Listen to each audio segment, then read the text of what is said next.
Jillian Michaels is the host of the Keeping It Real podcast. Max Guevara is the host of the Genius Life podcast, and both join us tonight. Good to see you guys. Jillian, I love this, right? Let's actually fix the people instead of making more drugs. Can I give you a quick little history lesson about this? Please. At the turn of the 20th century, doctors used to learn about and teach nutrition.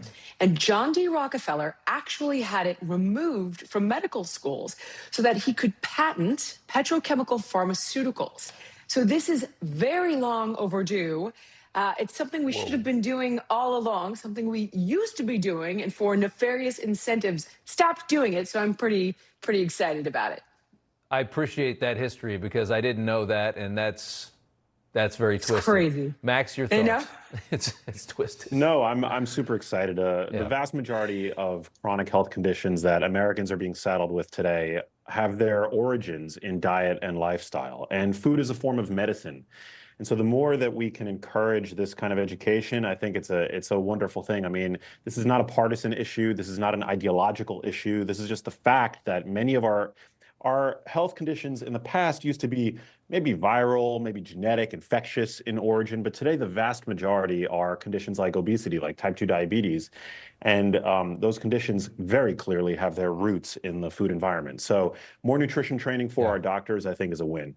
Jillian, do you think that a lot of the pushback to this line of thinking and a lot of the things that Kennedy wants to do is because, you know, obviously big food is so big because we have such a big country. And I think there's people that say, well, we have to feed 350 million people every single day. I think that there are financial incentives behind the pushback because there's no money in prevention, but there's a heck of a lot of money in treatment. And you hear doctor after doctor talk about how they got zero education in this.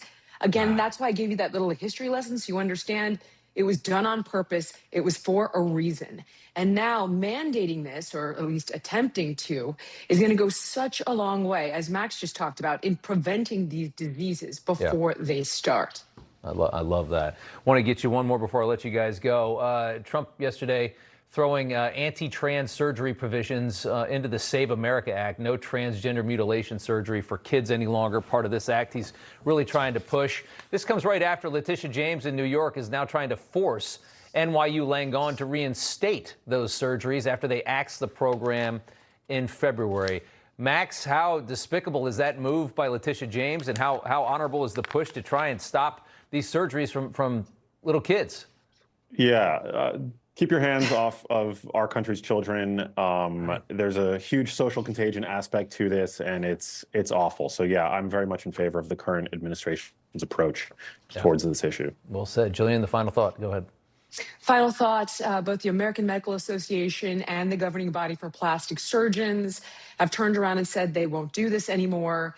Again, the financial incentives behind this are nefarious. This is disgusting. It sterilizes our kids. It impacts their brain development, their bone development, and we do know this. So the more we talk about it, the more we make people aware, and the more we fight back, the better chance we have at saving the thousands of kids that could undergo this procedure and deeply regret it. Yeah, well said. Jillian Michaels, Max Guevara, thanks so much, guys. We appreciate it. You know, everybody's reporting the same stories, the same spin. You turn the channel, it's always the same. But not us. We're different. We report the real news. No spin, just the facts. Turn to us, and you won't turn back. Tune in to Rob Schmitt Tonight on Newsmax.